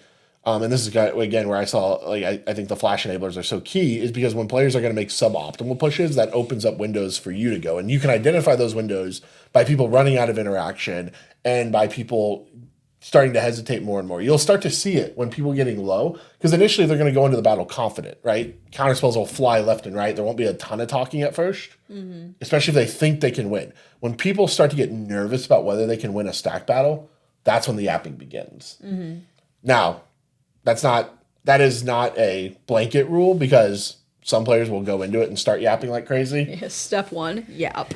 And some players believe, right, yap at all times. Yeah. Step 1 is always yap, and then we'll go from there. Yeah. Other players will play out their spells first, and then, we'll notice as things are starting to turn not in their favor, that's when the yapping begins. Yeah. And if you kind of notice these things when you're playing, like, okay, he's starting to talk more, he hasn't really been talking all this much, that must mean either one of two things is happening. Either he's seeing the writing on the wall that he's losing, or he's getting excited because he thinks he's winning. And so you have to kind of decide based on body language and based on like what you're seeing on the board, what you think is happening there, and see if that helps create that window for you that you can then go for, right? And identifying, that's where the identifying part comes in is, okay, when I'm looking at this person, they look slumped, a little defeated, and now they're asking for help, which means that I now know either one of two things. They're a great actor, probably not, right? Or more than likely they have nothing left. And especially if this is where you can kind of push in a little bit and be like, well, like you have nothing else. Like you've drawn so many cards, right? Like you really have nothing. And they're like, I've got nothing. Cool. And then Jordan says, boop, boop. I mean, I win. That's how I get people with the flash effects all the time, right? Is I can see the body language. They get defeated. They realize they don't have anything left. And it's like, okay, now I can go. And I have a good window here, right? Even if the window doesn't end up working out, because that's the thing, right? The window of opportunity, and I think this is where people will miss, windows are windows of opportunity to maximize the outcome, to get the desired outcome. Now, it doesn't necessarily mean that the opportunity was ever actually there. Right. Like, you're maximizing. So sometimes you still fly, you're the bird flying into the, what's the commercial? The Ajax commercial, right? Yeah. You're the bird. Whee! You're like, window open. Ah! Yeah. I mean, all of these are your perceptions of the game state at that moment, right? But a lot of the time, most of the time, you're not going to know fully what's going on in people's hands, you know, unless you're taking guesses. Exactly. They're educated guesses, and you're doing the calculations in your head of, okay, I've seen X pieces of removal, X pieces of interaction, and they've seen X cards throughout this, how many ever turn game, right? But it's all approximations at the end of the day. Yeah. Like Jordan running headlong into Deadly Rollick and Lightning Bolt against a blue farm, or me. It was Chain of Vapor, Lightning Bolt. Oh, Chain of Vapor. Oh, wait, no, there was a Rollick. And there was yeah, right? So Jordan running headlong into removal that blue farm doesn't typically have. Me running into a Swift Recon on a triple protected Glinthorn when I thought I had a window, Like it. What a way to go down. What a way to go down. It kind of goes back to the poker analogy that a lot of people like to make about CEDH. I'm maximizing my odds. I'm betting at the highest percentage and the highest EV, but sometimes you don't get there. Sometimes they have the royal flush. They have the nuts. Exactly. Sometimes they just have it. And these are all approximations to maximize your EV, but it's never 100% certain. Yeah. Unless you've just seen everybody's hands somehow, right? And unless you just... It happens. It happens. I've done it. Jordan's done it. That's why I look at him when we say this. Jordan's done it. And if you can't identify a winning opportunity when you've looked at everyone's hands, I don't know what to tell you guys. Like, you look at 3 hands, you see no interaction, you see a win in your hand. I mean, that's as clear a day as a window as will ever be. It's not a window, right? You're parachuting into the Super Bowl, like... Maybe not even the Pacific Ocean, even, right? You just got to land somewhere in the water. We're good. For the most part, you shouldn't know everybody's hands, generally, unless you're Jordan and you yap. And so... Just got to be friendly, guys. Just be friendly, really, really gaslight a rock slide player into being the threat. Maybe not gaslight. What is the word here? I mean, they're deflect. Deflect? Well, I mean, they truly were the threat. Convenient. It's like hysteria. Yeah. We basically made him the witch in the Salem witch trials. Terrible. I got the rest of the players to follow along. That's how these things happen. Hey guys, I'm TNT. I'm your friend. No interaction over there? Wonderful. We're slow plotting TNT. What are we going to do, guys? I have never even heard of these cards. Thoracle Console? That's slow plotting TNT nonsense. Nothing about you plods anymore. Who's saying that? Me. And everyone else that talks about TNT. Okay. I do think we have a reputation for being slow. And certain builds of the deck are slow. Sure. And certain hands are slow. Sure. I just told people, Rogdrass outspeeds us by, turn probably 3 or 4. Mm-hmm. Anything past that, we probably caught up. That's fair. It feels like. That's the thing. Once you've turned that corner, once you get beyond turn 3, you're terrifying. That's the point of the deck. That's the point of the deck. All right, so now that we've identified, or given you the tips to at least to help you identify your windows, let's now talk about taking advantage of that window. The number one thing I can do is don't get talked out of it. The amount of players that will get talked out of pushing without asking for anything. I don't see it as much anymore, thankfully. But that's actually not true. I do still see it a lot. Actually, I do still see it a lot. It's about 50-50. Players get talked out of it all the time, right? Even if they're not, if someone's not willing to show it to you, but people get nervous, they don't want to lose, so they go, okay, I'll just pass. So it was a great example, at the CCS 20K. I asked the player across from me, I was like, hey, I know the other 2 players are out of interaction. What interaction do you have left? Are you willing to show me a piece here or 2 here? Or because I'm going to push if you don't show me anything. Mm-hmm. And he's like, I feel like I can stop you. And I was like, okay. So I showed him a silence. I was like, can you stop that? And he's like, I think I can handle a silence. I was like, all right. I just put my win on the stack. He wouldn't show me a hand. He wouldn't show me anything. I was like, okay, if you're not going to show me anything, I think I'm just going to test the waters here and see what you're doing. Yeah. He didn't have anything. He couldn't stop me. But he's like, I couldn't say I couldn't stop you. But so I get it. He was in a weird spot. And that's the goal of that question, is to put people in a weird spot, right? Either give up information or face the consequences of me pushing a win. Yeah. He didn't have shit to stop me, so I get a win there. And I already knew the other 2 players didn't have anything based on, again, what we talked about, someone had pushed, the other 2 players had ran out of interaction to deal with it. So we were just in a spot where it was okay, now I think I've got a pretty clean and clear win here, but I'm not 100% sure because the guy across from me. So it becomes almost a battle of wits at that point, where I'm asking the question of, hey, what do you have? Let's talk about it. Now, in that situation, right, if he says, oh, I think I can handle it. Okay. I hear what you're saying, but you're not showing me that you can handle it. And I think that's suspicious.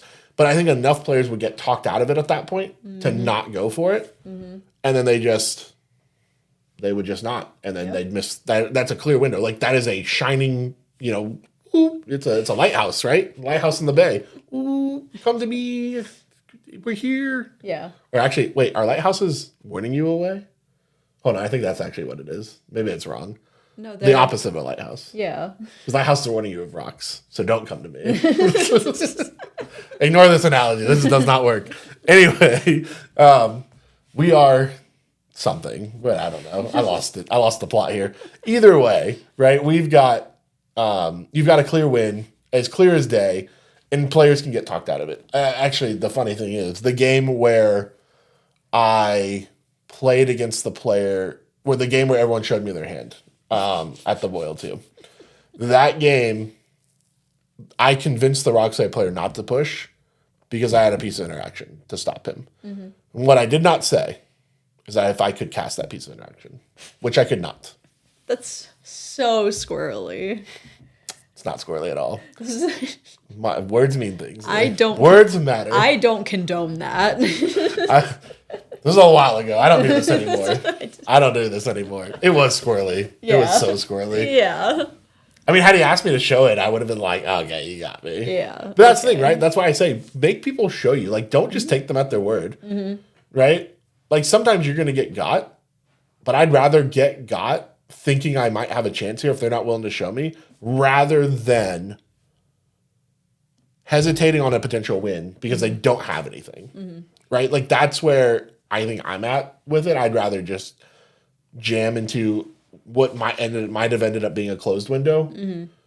But I took a shot thinking, okay, like, we might be able to get something here. But if people aren't, because I think most of the time people are willing to talk about it. Yeah. Because logically it follows that we don't want to waste our resources stopping a win if it's like, okay, well, I just don't need to push a win. Especially for something like a green creature tutor. Like, that's a great example. Like, if I try to fetch out like an Oboro and you show me a counter spell and I'm like, okay, well, I'll just grab a Badger Mole Cup or something, right? Mm-hmm. I don't have to get a win. I can just get some value and we can keep playing. You can keep your counter spell for an actual win attempt. Yeah. And we can keep playing. It gets a little bit trickier with stuff like we were talking about Necro and Breach, where it's like, I think I'd rather get rid of this. Breach is a little harder because they always Savines it back anyway. So it gets Unless it's Force of Neg or Mindbreak Trap, then just send that thing to the Shadow Realm. Oh yeah, you would not talk. If you look at me, you like show me something, or I'm going to push a win. I'd be like, well, what win are you pushing? And you show me Breach, I'd be like, yeah, you send that. You send that right into my Force of Neg. Put that on the stack. I'm okay with that all day long. Bye bye. I had a game at CCS. It was a double Atali pod, me on farm, and a Sisay player. Yeah. And the Sisay player and I naturally agreed to be responsible. We survived the Atalis, and it got to a point where he was trying to push Emil Derevi, but I had a Pyroblast, and he had the Sisay activation on the stack to go get the Emil. To go get the Emil, because the Derevi was already out. Mm-hmm. And so I looked at him and I said, are you winning? And he said, I'm activating Sisay. And I said, right, but are you going to get Emil right here? He said, I'm going to go get something. And I'm like, okay, cool, so you're winning. I said, look, I have the piece to just blow up the Derevi right now, like with a Sisay activation on the stack, and you don't have another one to go on top. So maybe don't win here. And he was just, I was like, we can talk about what you get. Sisay activation's fine, but I will nuke this Derevi if you try to win here. And he's like, oh, okay, maybe I can get Lavinia, maybe I get whatever. And we eventually agreed on what creature he had. And I did have the Pyro, but the wild part about that interaction to me was he never made me show the Pyro. Yeah. I could have just been you could have bluffed it. Yeah, I could have been 100% talking out my ass, just saying, yeah, I'm going to blow up Derevi. What do you have? Mm-hmm. And he just never asked me to show it. Yeah. And, maybe, I guess, make me use the Pyro because it's useless against the Atalis. So there's no sense in saying, 100%. Well, save it for the other player. Atali doesn't care. I think it depends, right? If you can get to a situation where you can get multiple activations, let's just say, and you just don't have to worry about the Pyro. Because if I'm the Sisay, I probably just walk it back, and I'm like, I'll just wait. And wait for see if you ever run out of mana. Yeah. Like, okay, well, if you're just going to blow up my thing, I'll just Molten Search. Yeah. That was just the wild part to me. It's kind of the opposite scenario of where you're on, where I'm surprised that people didn't call me on my BS. Well, I think because I was honest completely, but wild because you don't know me. I'm honest too. I said I had an interaction. I didn't say I could cast it. I was honest. We're not going to debate the ethics of that. There's no ethics. I was honest. I'm not saying that there's an ethical, I'm not saying it was ethically right. I'm saying I was honest. I had a counterspell. Wild. They don't know me like that. I could have been easily BSing, I mean, I think, right, the number one takeaway from this about taking advantage of your window is you just have to, if you believe you have created a window and you've identified that window, send it, right? If you're wrong, you're wrong. Sometimes that happens. I think more players probably lose or draw games because they get too nervous to just send it, right? Sometimes it just becomes a conversation, right? If people aren't willing to show you the interaction, like you can throw the question out there and be like, hey, I'm going to jam if you guys don't have it. Show me something. Okay, y'all didn't have it, I'm going to go. Or if they're not willing to show it and they had it, well, sometimes you get got, right? It happens. But I think you would lessen the amount of draws you get for sure if you're willing to send it. Like that might end up meaning more losses, but it could also mean more wins. And more wins is better than more draws, right? Even if it does also mean more losses, right? Because wins are significantly better than draws in a tournament. Like you will break more rounds winning 3 than you will winning 1 and drawing 3. Right, exactly. Yeah. It's this whole conversation is about EV maxing, right? Your highest odds and your biggest bang for your cards. Right. Because like let's say right now you're going, 1, 1, and 3 in a 5-round tournament, right? Now if you convert those 3 draws to 2 extra losses and a win, 10 points is still going to do better for you in the long run than 8 points, right? You got more losses, sure, but you got more wins. Now it becomes a trick of converting that extra loss to a draw somewhere and getting to 11. I actually don't. What is break at 5? Is it 10 or 11? I guess it depends on the tournament. Unsure. Yeah. I haven't played a 5-rounder in a minute, so I'm forgetting it off the top of my head. I played a lot of 6-rounders lately, which is why it's like 6 is so awkward. Because sometimes it's 12 and sometimes it's like wildly higher. Yeah. 12 or 13. Yeah. Which is awkward. I think 5 is about 11 now that we're talking about it. I've seen 10s go for it too, though, right? Occasionally. Yeah. I didn't break at a 6-rounder on 12. 11. 11, okay. And 12 was the bubble, and I thought 11 would get there because of my experience with 5-rounders. I feel like I've gotten top 16 with like 8 points before in a 5-rounder. That happens. My point is 2 wins are good. Yeah.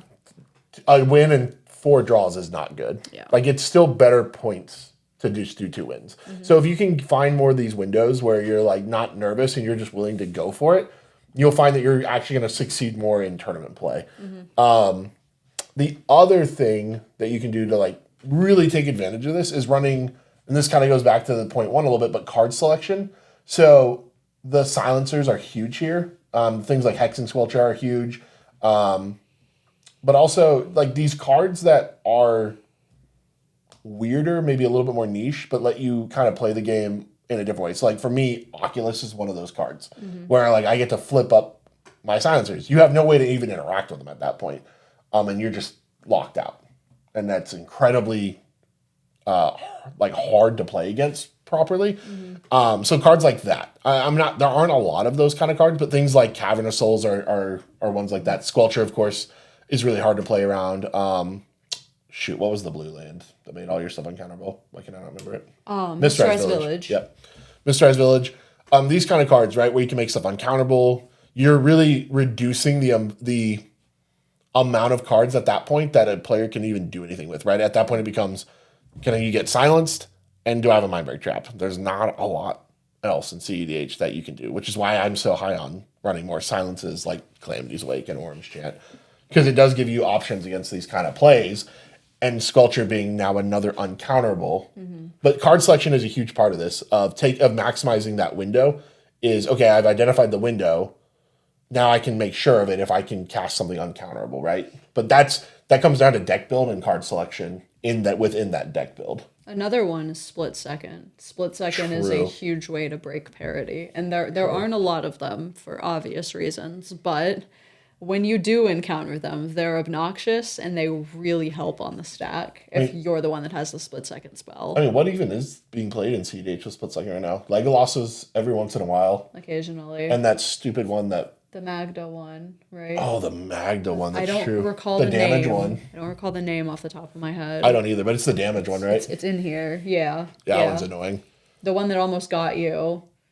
I mean, Angel's Grace exists, but shouldn't. Nobody should be playing Angel's Grace. I'm putting that in the exists but shouldn't category. If you're playing Angel's Grace, literally take it out of your deck, because if you ever play against anyone who knows even tiny bit what they're doing, they can beat it. very easily, actually. Yeah. All it takes is bouncing your commander to your hand and discarding it during the cleanup step, and it sets a new round of priority that they can now win through with your Angel's Grace falling off during cleanup.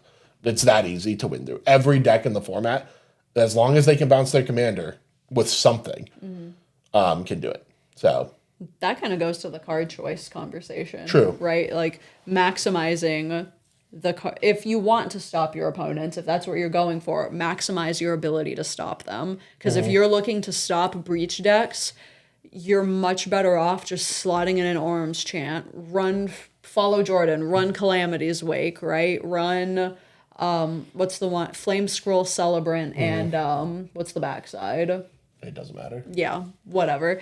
Revel in Silence. Revel in Silence. There we go. Run those instead of Orm's Chant, because any red player is just going to look at that and go, Final Fortune?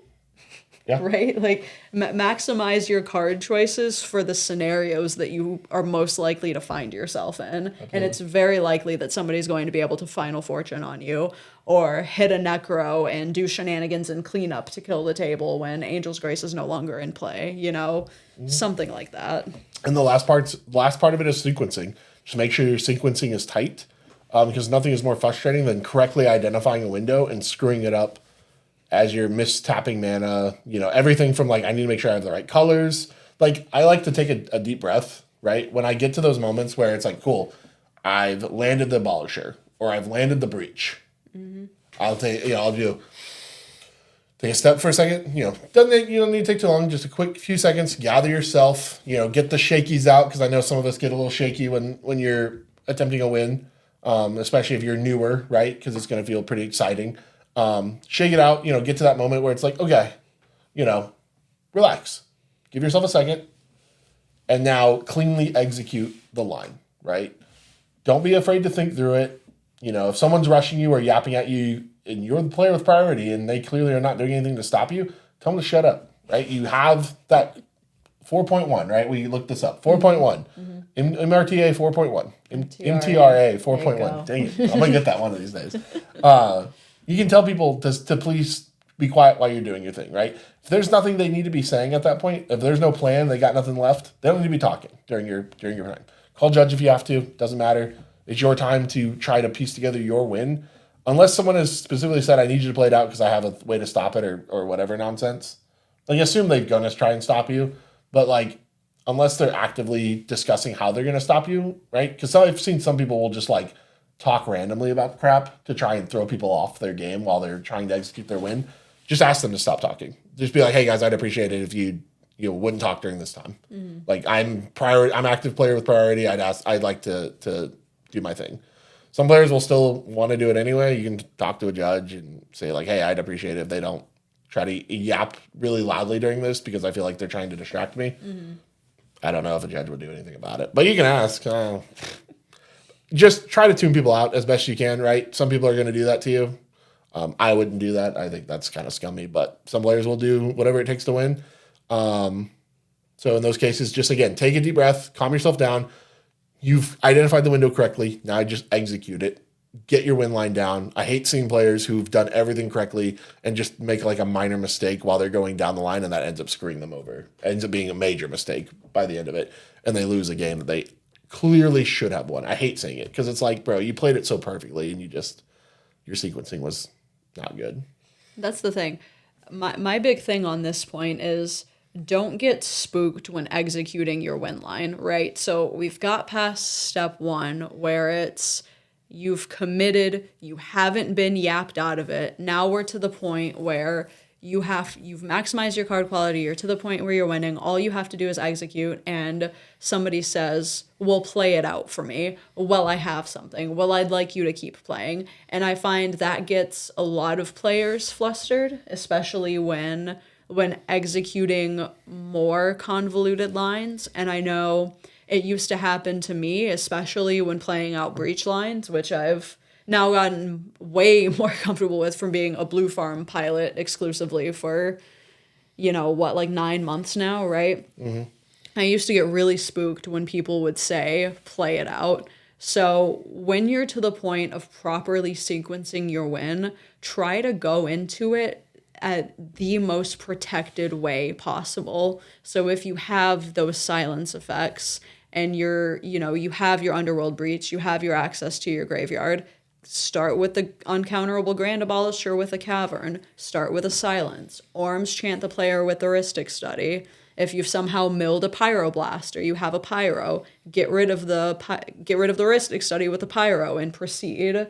If you're on Blue Farm and you have Crom or Esper or Fairy Mastermind or any type of force draw effect, Diabolic Intent that shit away, Culling Writ that thing away, right? Because I have almost been got on my own Croms, my own Espers. Yep. Try to find your high impact counter spells that are easy to execute. So your Pact of Negation, your Deflecting Swat. Try to think through I'm talking about breach lines right now, but for whatever scenario it is that your deck presents itself in, try to go into it in the most protected way possible, and don't get spooked when players tell you to play it out. And this goes back to relative deck knowledge. Think, okay, what screws me right at this moment? If it's a Boro or some type of creature shenanigans and you've landed the creature, it's onboard removal. If it's Underworld Breach, you're probably thinking a Silence effect, a Beseiju effect, or some type of bounce spell, Odawara, or Endurance, my worst enemy, Endurance, right? That kind of screws breach lines. If you're just trying to jam an Adnaz, most counterspells hit Adnaz. Yeah. But try to go into what you're doing and what you're sequencing in the most protected way possible, and don't let your opponents get in your head. Agreed. All right, so now we want to switch over to, now that we've kind of talked, I think, through this, do we want to switch over to audience questions? Yeah. All right. Okay, so our first question comes from Shattered Clouds. How do you navigate players, usually more inexperienced with the format, that insist on king making or spite playing in tournament settings? That's a really good question, actually. That is a great question. It's also a tough question to answer because generally inexperienced players, from what I find, don't king make on purpose. So it kind of becomes your responsibility as someone who's a little bit more experienced to kind of, and this is where the politicking comes in, to kind of guide them and be like, hey, like if you do that, here's what's going to happen, right? And I think if you can have a respectful conversation around it, most people are really receptive to that, especially if they're newer and they're like, oh, I didn't know. Because like if you just say, well, you're king making, and the person's like, if you get them to shut down because if you come out like too aggressively against them, instead just show them the way. Like be like, oh, hey, dude, like, hey, if you counter this, then that person's gonna win. So let's have a conversation about whatever. I think it's also this weird conversation though. So I've been in these situations before. If you're trying to convince someone that not countering your stuff and letting you win is the right play, that's never gonna be the right play, right? You're basically convincing someone to take a worse record because you didn't play correctly and because you think you should win because you're the one presenting a win at like the optimal time or like the way the time fell for you. Yeah. I think it's weird to like expect that someone's going to give up a win. Like even if someone's like, I'd rather take a draw, get my extra point and maybe see if it places me higher in the standings and it helps my ELO, helps my win record. Like all that stuff can matter to people. Yeah. So I think it's a weird expectation to have of like, oh, especially because you hear this a lot in round 7 where people will be like, oh, like he wanted to draw and I didn't want to draw, or like I was trying to win and the guy forced to draw and I don't know why. But to me it's like, well, the nature of the game is to not lose, like it's to win. And if you're not in the position, I don't know, it's weird. It's a weird argument because it's not like you're asking someone to take a lower win rate, I guess. But then on the other side of the coin, if that player isn't getting another turn, or if they are countering you and immediately losing to another player, they aren't increasing their odds to begin with, right? If we're talking about a point differential between 5 and 6 points in a 7-round tournament, what are we accomplishing by forcing a draw? You know what I mean? Yeah. Or in top 16 games where somebody has to win, Top 16 is different, but I think I see it more in Swiss where people get angry about like someone king making. Yeah. But like you are actively presenting a win.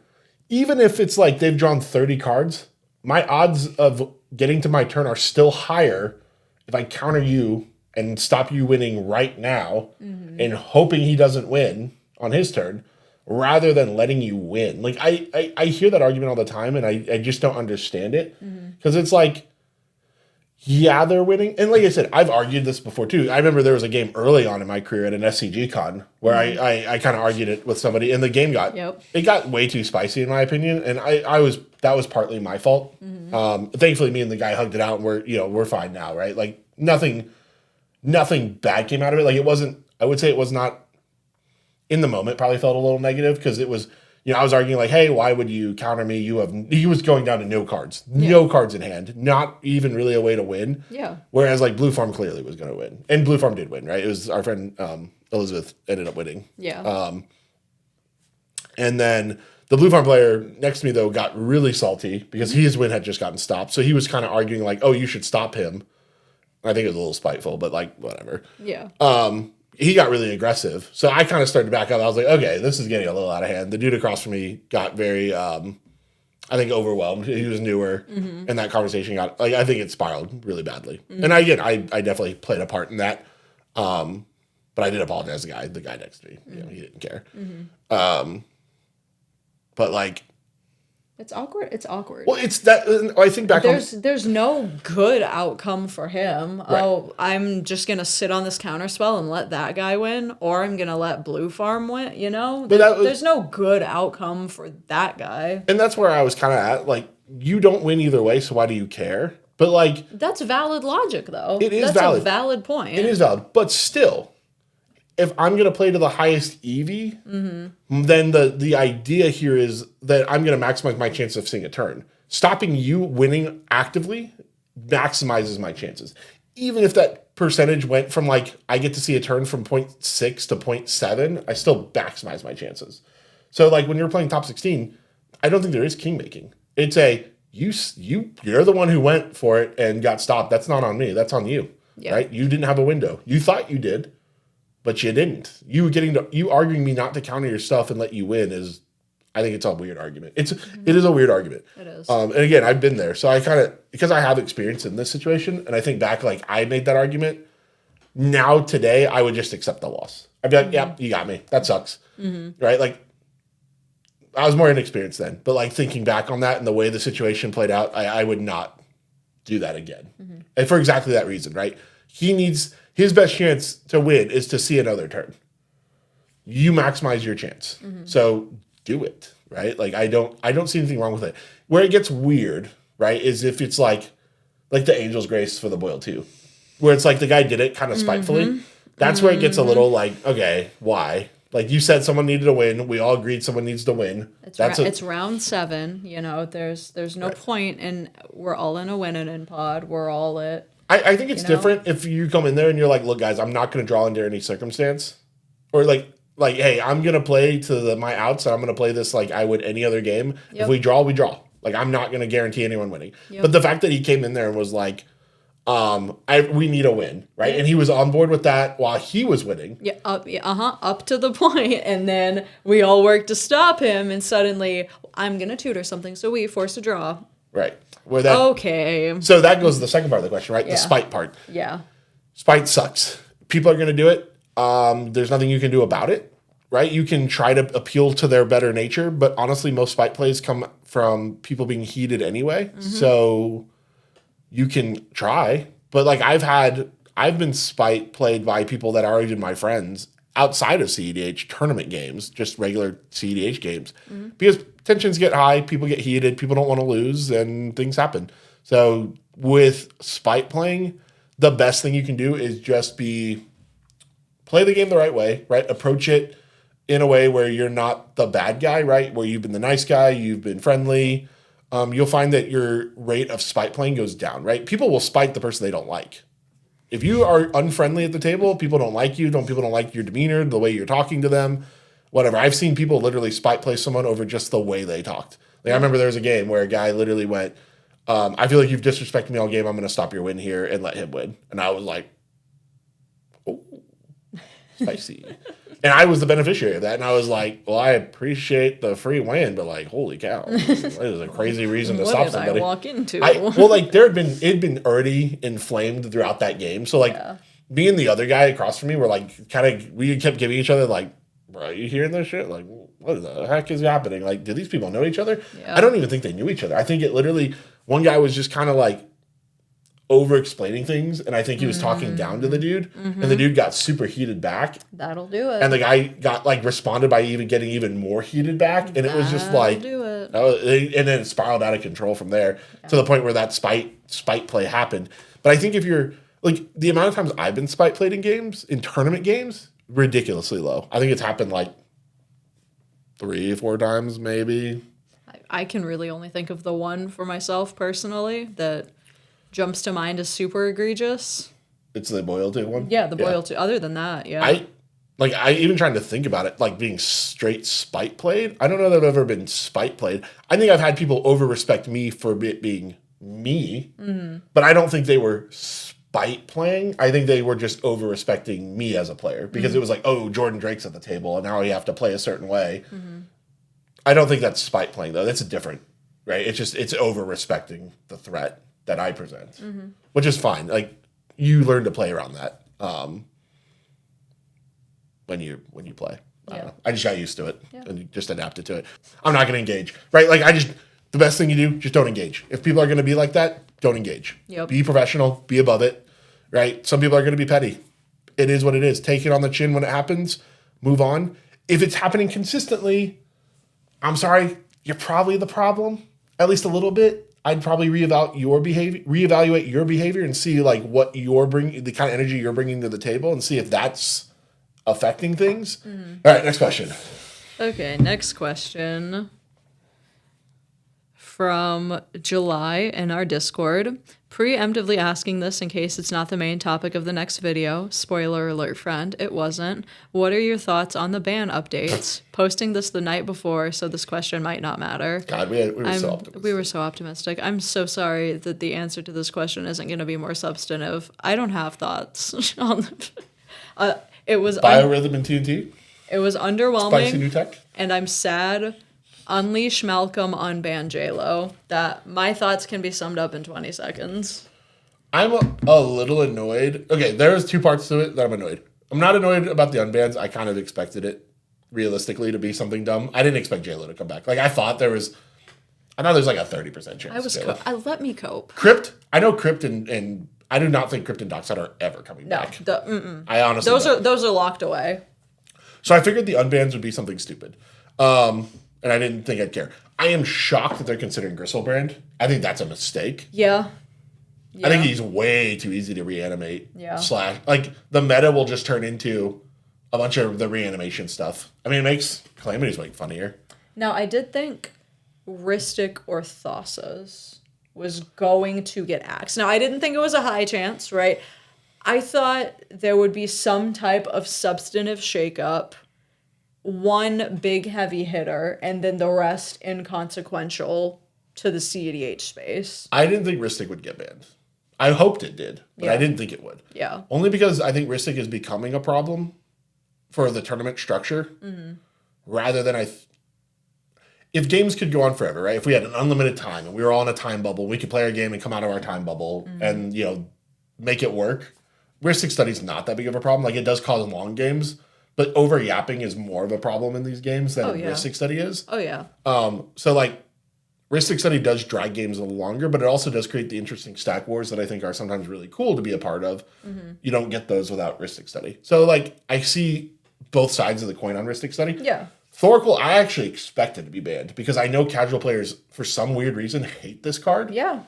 Even though in CEDH, I was hoping it'd get banned just so I didn't have to run it anymore. Like, they let me take 2 bad cards out of my deck and replace them with good stuff. I think we can literally cut to the last video, which is a week before the ban announcement, where Jordan said this same thing. And now we're a couple days post announcement now, and he's still free me from the shackles of Thoracle. I don't want to have to run it, but it's too good not to run. Okay, you don't have to. No, it's too good not to. You don't have to. Yeah, how many times do you realistically win with it, though? More often lately. You don't have to. More often lately. It's so efficient. It's just so efficient. I think you went most of CCS just devoted Druid swifting people. Sure. From what you told me. Sure. But I like the option of having it. Okay, well, I can't help you. Then I there. can't beat Ty on the stack with Cord and Tana Pact in my hand, right? That's just confirmation bias, my friend. It is. I can't help you there. I've thought about it. I've thought it's either Brewmaster combos, which I don't think is right. No. Like the Dojo Brewmaster combo, or I could cut Thoracle. Like, I wonder if there were a world he'd get away with it. I might test it one day. Yeah, honestly. I just don't know that it's right. Just move away from if you hate it this much, you feel like you just want those just move away from it. You don't need the ban list to tell you to move away. Just move away from it. I don't know. I have to think about it. There's a world in which I could, maybe. We'll think about it. Going back to the question. Nothing. Absolutely nothing. Lutri is unplayable in CEDH. I love funny. otters. That goes to the next question we're actually about to do. Oh, okay. That's funny. Biorhythm, though, could be spicy when comes.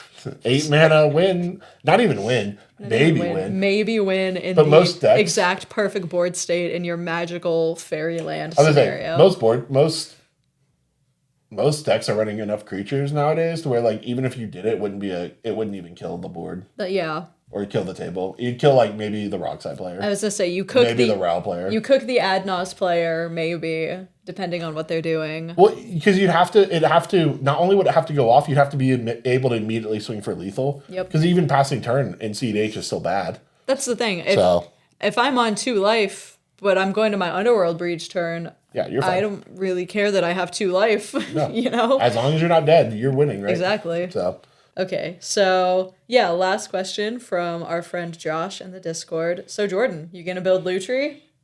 no. Lutri bad deck. It's not okay. If it had the same text as Dual Casting Mage, it'd be interesting because then you could do some really cool stuff with it. But you have to cast it every time. So I'm putting it in my casual otter deck. It's already in there. It's already got a slot. All right. So for the meta this week, very interesting. Texas had some really cool stuff. Waffle again took it down. Congrats, Waffle, on another amazing Kinnan win. Your Kinnan deck is gross and busted, and I saw it firsthand how gross and busted it is. So some interesting decks here. So this was a very interesting meta. Green was pretty overrepresented across the board. Like I said, Waffle having Kinnan. We saw Max P do really, really well with TNT. Awesome job representing the TNT peoples, making top 4. We had Vile Thras. I saw the look. I saw the sideways glance. We had Vile Thras also top 4, which is really cool. I think we're seeing more Vile Thras. I think this deck is starting to come a little bit more mainstream. This kind of turbo Vile Thras combo deck. And I think it's really cool.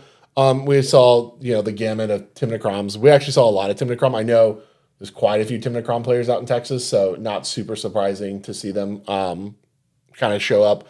Another Kinnan player. We saw Rao top 16 again. We had an interesting deck, Jin Sakai, which was kind of a cool deck. Haven't really seen this commander before, so kind of interesting to see. We also had a Hapatra Vizier of Poisons, which interesting. Yeah, another kind of cool deck. It kind of just shows once again that the non-meta decks, I guess, the kind of out there decks, just they can do really well. And you can surprise people. Brewer's advantage is real. It's just we just talked about this last week actually, where there's a lot of the usual suspects, the TNKs, the Rogthras, the Kinnan, but a lot of the discussion centers around these unique decks. I think Talion was 16. Yes, Talion 16. We haven't seen a Talion in a while. So there's certainly a lot of diversity in the meta right now. It doesn't look like that's going anywhere now that we're post-ban announcement. The format remains in a really uniquely kind of balanced place almost. There's a good push and pull right now between turbo, mid-range. It's a good toss-up of who's going to prevail in a pod. So it does seem like it's like a few green decks versus Timnacrom. Like Kinnan, Rogthras, Thrasios Vile, Timnathras, Blue Farm, I think, are the ones I'm seeing consistently when I look at these at the bigger events. And then you're seeing like a smattering of Rock Size, and then just some other kind of, like you said, off-meta decks. The unique decks. Yeah. So I do agree. I think the format's really healthy right now. And I think it makes it exciting because, like, I've sat down and seen so many unique decks. Mm-hmm. I think, like, you're seeing a lot of rhetoric right now around whether Dockside should be banned or not because of the draw issue. I think the draw issue is not unique to the Dockside era. I remember it I don't remember it being unique, and the data doesn't seem to suggest there's statistically that significant of a difference. It helps seat 4 a little bit, but like seat 4 was already struggle bussing anyway. I saw a chart on Twitter today where somebody said since the dockside crypt ban, seat 4 win rates are at an all-time low and draws are at an all-time high. That's so I true, think there is data out there. Well, no, I saw the same data, but the trend had already begun on both sides. The draw rates were already going up, and the 4th seat was already going down before the dockside ban. The trend just continued. I do not believe for a second that dockside was really that helpful. It's the cope everyone says, but I think it's cope. I do not believe dockside was being like that instrumental in playing catch up, Right. because most decks, the seat 1 was still winning at statistically significant rates. I just don't believe for a second that maybe it helped the draw rate. I could believe that because dockside did help close games really quickly. But that's the problem. It closed them so quickly, most decks just couldn't play the game. And it took so many archetypes out of CEDH that I do not think the card was healthy. I think the draw meta exists for a few reasons. One, players have gotten a lot better at not losing. True. Yapping has gotten at an all-time high because I think more and more players are realizing it's a weapon that I don't think when you were playing the dockside era, you didn't have to yap, right? You just didn't. True. You just said dockside and it was what it was. And won, right? Yeah. You didn't have to yap. There was no yapping. Yeah. Now you have to yap over everything because these mid-range games go longer. And I think they just need to find a way to reduce yap and find a way to limit first seat's effectiveness, and it does the same thing. And I mean, it's ultimately on players to reduce yap as well. You know, say MTRA 4.1, I have priority right now, take a game action or don't. My spell is on the stack, take a game action or don't. You know, it's on... That one is at least self-policing. There's a lot of discourse out there around how do we deal with the seat 1 to seat 4 disparity, and there's a lot floating around out there, but there's no concrete solution of this will fix our problems. Yeah. So it remains to be seen, but I do think the meta is in a very interesting place right now. Hate the overrepresentation of green. Hate it here for that, but you know. It is what it is. It's our time to shine, baby. It's our time to shine. Gaia's Cradle's still a problem. Nope. I still stand on that. Nope. Actually, refer to our comments in the last video. Nope. Insert comments here where everybody said she's right about Cradle. I didn't see it. Appreciate y'all. Y'all are real for that. I literally didn't see a single one of those. Interesting. They didn't exist. Interesting. I didn't see it. Anyway, that's all we're going to have time for today. Appreciate you guys. We'll see you next week. Thank you for tuning in. Make sure to like, subscribe, and all that nonsense. Join the Discord. Follow us on Twitter and TikTok, and I don't know where else we are. Everywhere. Thank you again, though, for being supporters of the channel. It means a lot to us. We've grown pretty quickly, I think, for where we are, and it seems like there's been a lot of positive reception, so that's meant a lot to us, and we really do appreciate it. So thank you, and see you next week. Thanks, everyone.